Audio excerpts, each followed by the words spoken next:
Aujourd'hui, nous allons ensemble passer à la récolte du tournesol.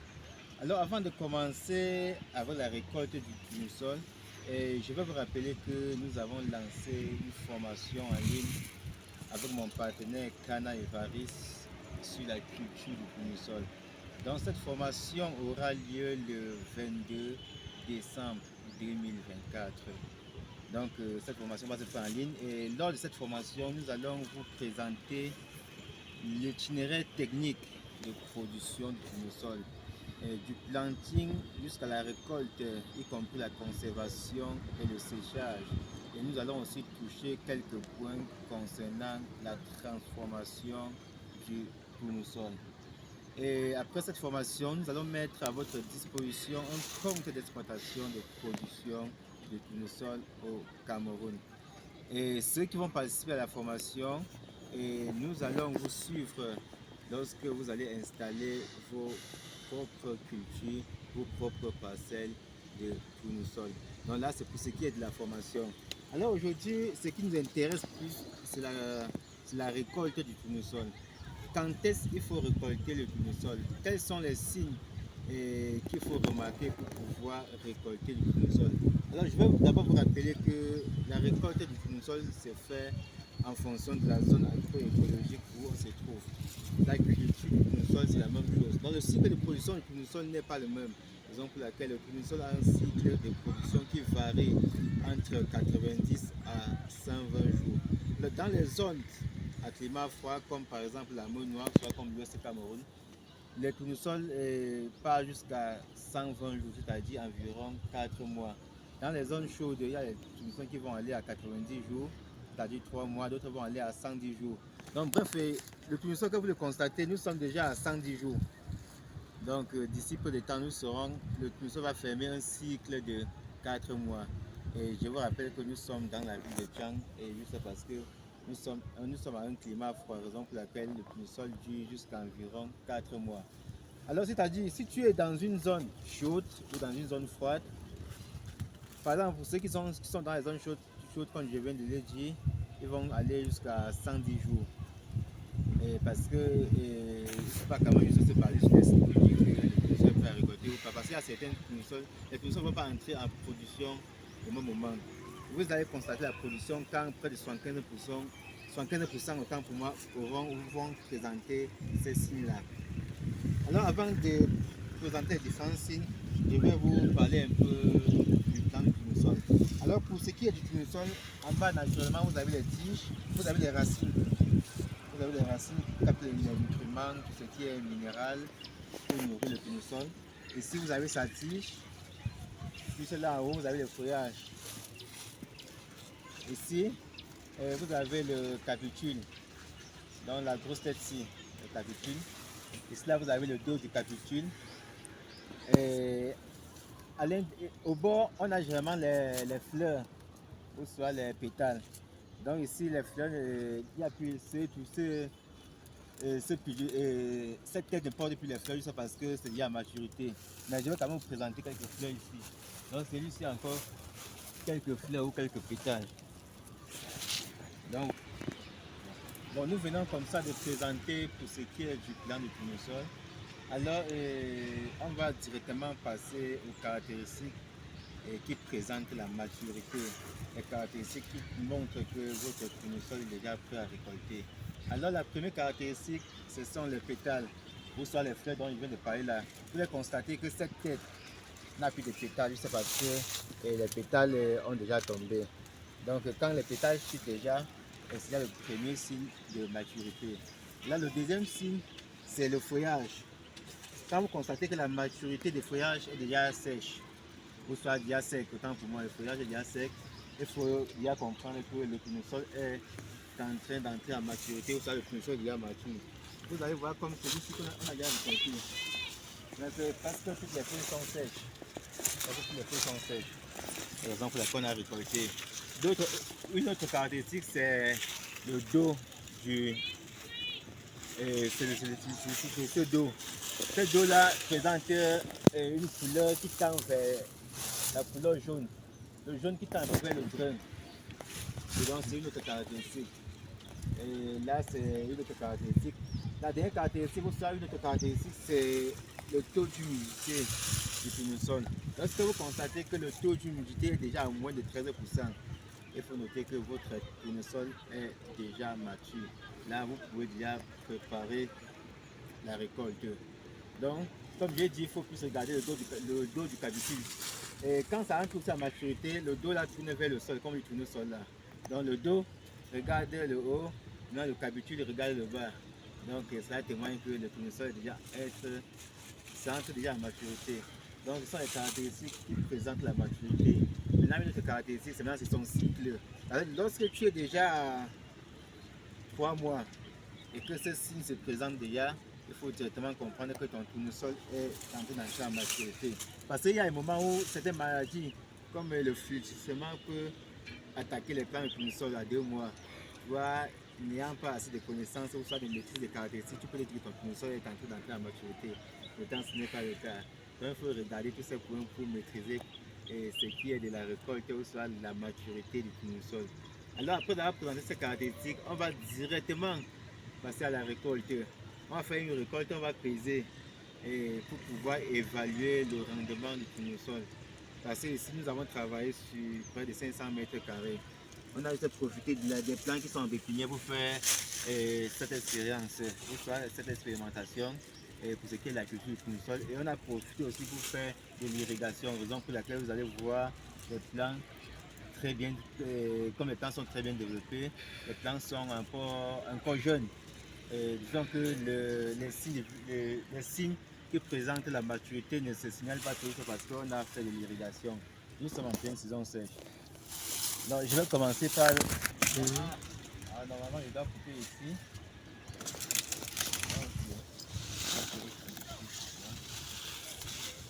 Voilà, je viens de récolter cette tête. Normalement quand on récolte comme ça, si vous êtes en saison sèche, vous pouvez se déposer quelque part là. 2 jours après, vous pouvez venir récolter, mettre les grains à l'intérieur et conditionner juste si vous êtes en saison sèche. Mais si vous êtes en saison pluvieuse, si vous exposez comme ça, il va pleuvoir sur ça et ça va augmenter le taux d'humidité et les grains vont commencer à pourrir. Donc quand tu récoltes tes tournesols en saison sèche, étant en champ, tu déposes juste ça comme ça. Ça donne la possibilité au taux d'humidité de passer de 13% à 11%. À 11%, ça te permet de faire l'extraction. Soit si tu veux faire de l'huile à veugles, soit si tu veux conserver, ça te favorise la conservation. Ça réduit le taux de maladie. Ça réduit le taux de maladie. D'accord, donc ça réduit le taux de maladie. Ou soit le taux de maladie. Donc vous allez voir que ces messieurs sont en train de quitter facilement. Alors il y a encore un plant là qui est à maturité. Nous allons récolter ça. Donc en saison sèche, en saison pluvieuse, voilà, c'est ici. Donc ici, la récolte est toujours mécanique. Sinon, il y a quand même les machines, les moissonneuses, batteuses pour récolter ça. Et ceux qui travaillent en grande superficie utilisent des machines pour récolter. Voilà, je vous dépose celle-là. Vous déposez cela quand c'est en saison sèche. Et le soleil frappe directement sur ça, vous venez juste récolter. Quand c'est en saison pluvieuse, vous êtes obligé de récolter ça, de retirer ça et aller à la maison avant de sécher. Que ce soit dans les chambres chaudes ou soit en fonction des différents éléments de séchage, vous pouvez voir comment gérer le séchage. Donc en saison sèche, on a de l'avantage. Donc on va continuer là la récolte.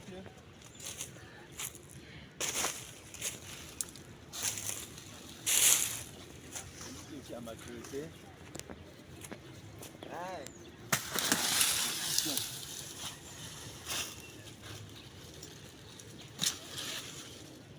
Voilà, c'est là. Vous voyez que certaines graines sortaient déjà. Donc c'est là qui témoigne que le tournesol est déjà bien à maturité. Donc là, c'est la variété zébrée.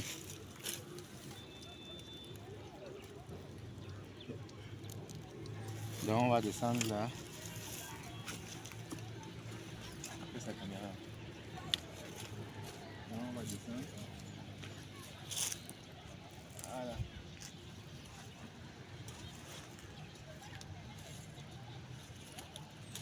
Nous allons essayer de... Ici on est récolté ici, hein. C'est bien vide. C'est parti où? Ah, on a récolté ça hier, on a récolté ça hier. Récolté. Ah, ok, d'accord. On va passer par le bas. Voilà, nous allons. Bon, on va d'abord mesurer notre diamètre.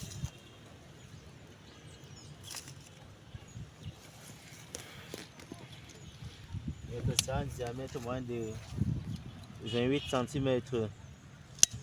Voilà que ce sont les. Ça a bien porté. Ça a bien porté. Voilà. Bon, on retire celui-ci. Regardez comment ça se passe. On nettoie cela. On nettoie cela. On nettoie cela. On nettoie cela. On met un peu la pause. Ouais, bon, il y a le pinceau là-bas, on va mettre ça à l'intérieur. Vous voyez qu'on a les gros capitules ici. Donc voilà, le plus gros capitule. Voici la moyenne. Voici la petite. Donc on va utiliser la moyenne pour faire l'expérience. On va directement retirer là.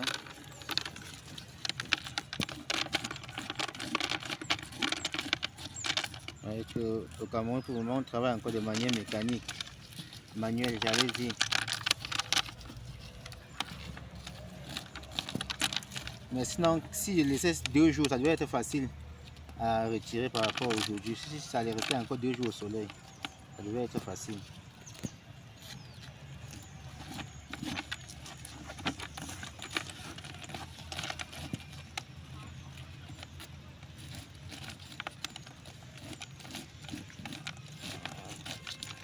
Donc on va mesurer ensemble. Des semences pour la culture, concernant la culture du tournesol. Vous êtes la bienvenue dans cette vidéo. Il faut directement nous contacter pour passer la commande des meilleures variétés, des meilleures semences. Donc, observez. Donc quand la quantité est importante, le taux d'huile aussi est important.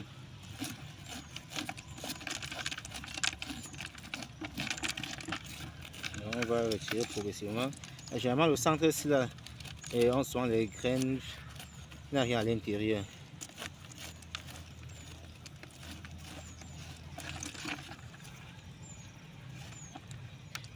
Ici on a tout le tournesol.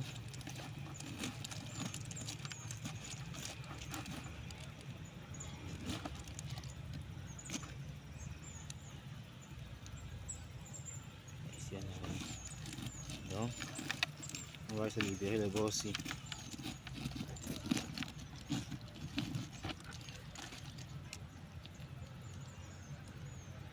Voilà, c'est bon. Donc on va peser ça. Donc voici ce que le capitule a donné.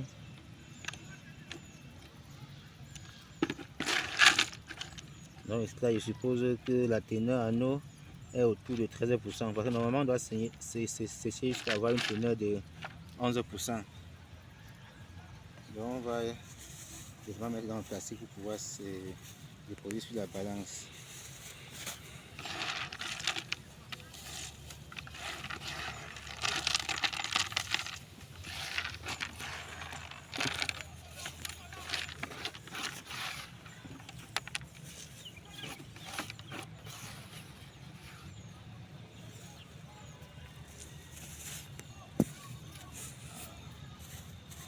Ok. Donc voici ce que le capitule a donné.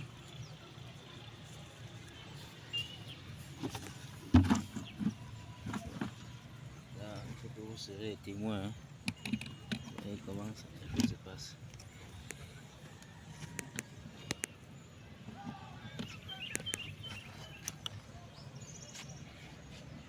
Voilà. Là, c'est un grammage. Voilà, c'est bon, on voit bien. D'accord, je te pousse directement sur ça.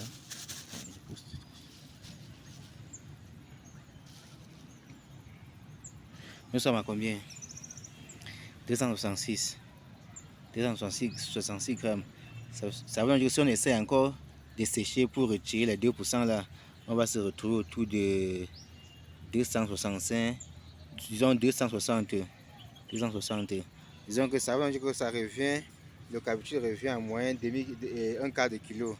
Ça veut dire que pour 1 kilo, pour avoir 1 kilo, il faut 4 tiges. Donc avec 4 tiges, vous avez facilement 1 kilo. On voit bien, très bien, non? Donc ça veut dire qu'avec 4 tiges, voilà, 266, 69 parce que c'est pas stable. Bon, disons que on a 260. Si on sèche ça, on va chuter à 260. 260. Vous voyez qu'avec un cabutule, on a environ un quart de kilo. Ça veut dire qu'avec 4 cabitules, vous aurez 1 kilo. Vous aurez 1 kilo. Étant donné que la densité, c'est en moyenne 70 000 à 100 000 plants par hectare. Vous allez juste prendre ces 70 000, ou soit si on travaille à 80 000 plants par hectare, vous prenez ce 80 000 divisé par 4, pour pouvoir avoir le nombre de kilos par hectare. Maintenant, après avoir, lorsque vous avez le nombre de kilos, multiplié par, vous divisez par 1000 pour avoir le rendement en tonnage. Donc si tu as un projet concernant la culture du tournesol, n'hésite pas à nous contacter pour les semences et aussi pour la formation que nous sommes en train de vouloir lancer. Et l'une de nos particularités, c'est que lorsque nous formons et vous installez le projet, on vous suit jusqu'à la récolte. Et nous sommes en train de travailler avec les partenaires qui vont se lancer dans le domaine de la transformation. Parce que le facteur majeur du tournesol, c'est la transformation. Les gens produisent, ils ne savent pas là où vendre. Donc, raison pour laquelle nous sommes en train de travailler avec les partenaires pour ce qui est de la transformation. Là, ceux qui vont produire on va les mettre directement en contact avec ceux qui vont transformer. Dès qu'ils vont produire, d'abord directement évacuer leur production vers ceux qui vont faire la transformation. Donc, je pense qu'avec cette stratégie-là, on va pouvoir faire quelque chose pour ce qui est de la culture du tournesol. On va pouvoir produire de l'huile pour ce qui est de la culture du tournesol. Parce que le tournesol, en grande majorité, c'est plus pour produire de l'huile. Peu de gens consomment le tournesol de manière directe, sinon il faut d'abord passer par la transformation pour pouvoir produire. Et je vais conclure en vous disant ceci. Nous avons déjà lancé on a déjà finalisé avec le greffage pour ce qui est de la campagne agricole 2025 parce que nous travaillons aussi plus dans le domaine des arbres fruitiers comme avocatier, greffé, savoutier, panier, plantain, les papayes de variété Kalina, les savoutiers, les orangers, mandariniers, les plantes de bitacola, les pommiers communément appelés pommes de France. Donc vous êtes ici dans l'une de nos pépinières. Je vais un peu essayer de vous présenter la pépinière. Donc ici là c'est la pépinière des avocatiers greffés. Voilà. Donc on a finalisé avec le greffage. Et sur place nous avons notre mini système d'irrigation. Parce que nous installons aussi le système d'irrigation. Donc on a environ 20 000 plants d'avocatiers greffés ici. Et dans ces 20 000 plants, on a 10 000 plants de As-et-Fouettés. C'est la variété que M. Kana a importé du Kenya. Donc, je vous présente un peu les pommiers. Voilà les pommiers, ce que nous appelons pommes de France. Donc je disais ceci, M. Kana a importé 10 000 plants 10 000 greffons de variétés As-et-Fouettés pour que nous puissions greffer ici pour mettre à la disposition des producteurs.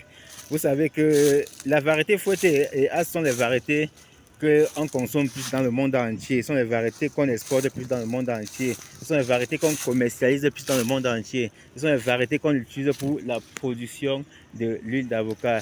Donc, ce sont les variétés qu'on fait beaucoup autant de choses avec. Et ça, c'est sa particularité, que ce soit l'exportation, que ce soit la production d'huile d'avocat, que ce soit consommation, parce qu'au niveau du goût, c'est très excellent, c'est très impeccable. Donc, si tu as un projet pour ce qui est des arbres fruitiers, n'hésite pas à nous contacter. À côté de ça, nous avons aussi les variétés qui produisent nettement au Cameroun, qu'on consomme nettement au Cameroun, ou soit en Afrique centrale, parce que les Congolais, les Gabonais, les Tchadiens, les Centrafricains se ravitaillent au Cameroun pour ce qui est de ces variétés comme Ixon, comme Botset, comme Tonnage, comme Al, comme Anaïm, comme Taylor, comme Peterson. Et bref, comme Lula, d'autres variétés aussi, donc nous avons tout ça ici. Raison pour laquelle vous allez voir, nous avons près de 1 demi-hectare de pépinières. Donc, je ne veux pas être long, je vais m'arrêter à ce niveau. Si vous avez un problème pour ce qui est de la production agricole, n'hésitez pas de nous contacter pour plus d'informations. Alors, c'était Tego Farnelson, ingénieur agronome, génie ruraliste. Merci.